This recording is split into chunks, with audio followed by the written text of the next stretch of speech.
ఈరోజు మన వీడియోలో నోరూరించే కోనసీమ స్పెషల్ చేపల పులుసు అండి. ఫస్ట్ టైం చేసేవాళ్ళు కూడా చాలా ఈజీగా చాలా పర్ఫెక్ట్గా చేసేలాగా చూద్దాం. చిన్న చిన్న చిట్కాలతో చూపిస్తాను. ఇక్కడ ఒక ఉల్లిపాయ కాల్చుకుంటున్నాను. ఇలా కాల్చుకోవడం వల్ల టేస్ట్ అన్నది చాలా బాగుంటుంది. 700 గ్రాముల చేప ముక్కలకి 50 గ్రాముల చింతపండు గుజ్జు తీసుకొని కళాయిలో వేసుకోవాలి.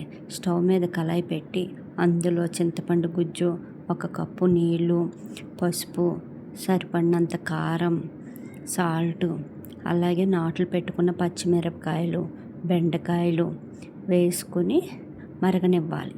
ఇలా మరిగేటప్పుడు చేప ముక్కలు వేయకూడదు. ఎందుకంటే ఫస్ట్ స్టార్టింగ్గా వేసామనుకోండి, ఒకవేళ మీరు ఫస్ట్ టైం చేసుకుంటే విడిపోతాయి. అందుకని మీరు సగం చేపల పులుసు మరిగిన తర్వాత వేసుకోండి. అలాగే ఆయిల్ కూడా వేసుకోవాలి. ఇలాగా నేను చెప్పినట్టు చిట్కాలతో మీరు చేసుకుంటే టేస్ట్ అన్నది చాలా బాగుంటుంది. ఇంకో విషయం ఏంటంటే, చేపల పులుసులో పులుపు, కారం, ఆయిల్ ఎంత ఉంటే అంత టేస్ట్గా ఉంటుంది. సో ఇప్పుడు చూసారా మరుగుతుంది. ఇది ఇలా మరుగుతున్నప్పుడే మనం మిక్సీ మసాలా పేస్ట్ తయారు చేసుకుందాం. ఇప్పుడు మిక్సీ జార్లో మనం ఒక పెద్ద స్పూన్ ధనియాలు, ఒక చిన్న స్పూను జీలకర్ర, అలాగే 2 వెల్లుల్లిపాయలు, ఎక్కువ వెల్లుల్లిపాయ ఉంటే బాగుంటుందండి, అది మిక్సీ వేసుకొని ఇప్పుడు మనం కాల్చి పెట్టుకున్న ఉల్లిపాయ కూడా పొప్పర్ తీసేసి అది కూడా వేసి మెత్తగా పేస్ట్ చేసుకోవాలి. ఇప్పుడు చూసారా కొంచెం చిక్కబడింది. ఇప్పుడు చేప ముక్కలు వేసుకోండి. ఇలా చేప ముక్కలు వేసిన తర్వాత ఒకవేళ నీళ్ళు సరిపోలేదు అనుకుంటే, ముక్క ములగలేదు అనుకుంటే ఇప్పుడు వాటర్ పోయండి. ఇప్పుడే వేసాం కాబట్టి చేప ముక్కలు స్పూన్తో తిప్పుకున్నా పర్వాలేదు.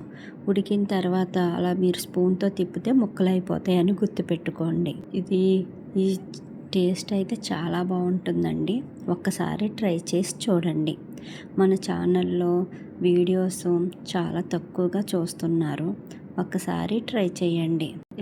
చూసారా, ఇప్పుడు కొన్ని నీళ్ళు వేసుకోండి. ములగలేదు కాబట్టి ముక్క నేను కొద్ది వాటర్ పోస్తున్నాను.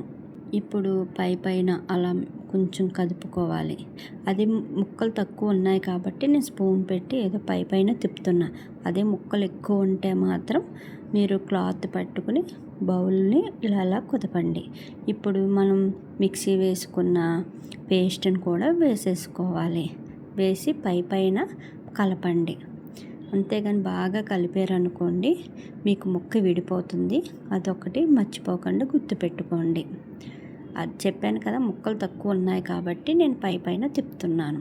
ముక్కలు ఎక్కువ ఉంటే మాత్రం విడిపోతాయి. అప్పుడు కళాయిని తిప్పుకోవాలి.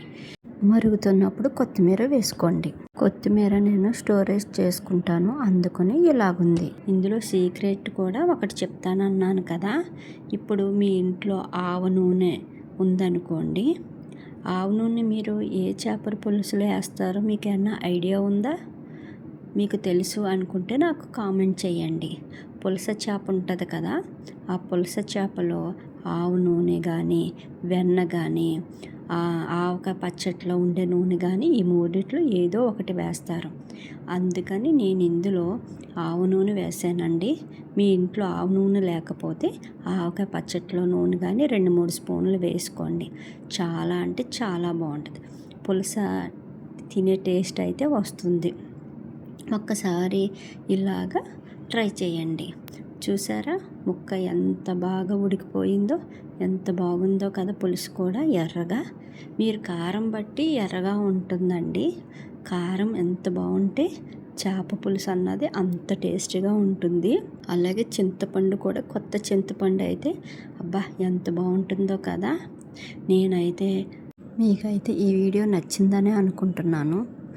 కనీసం 1K, అసలు ఒక వీడియో కూడా 1K రాలేదండి. సో మీకు నచ్చితే లైక్ చేయండి, షేర్ చేయండి, సబ్స్క్రైబ్ చేసుకోండి. ఒకసారి ట్రై చేస్తేనే కదండి ఎలా వచ్చిందో తెలిసేది. అందుకు ధన్యవాదాలు.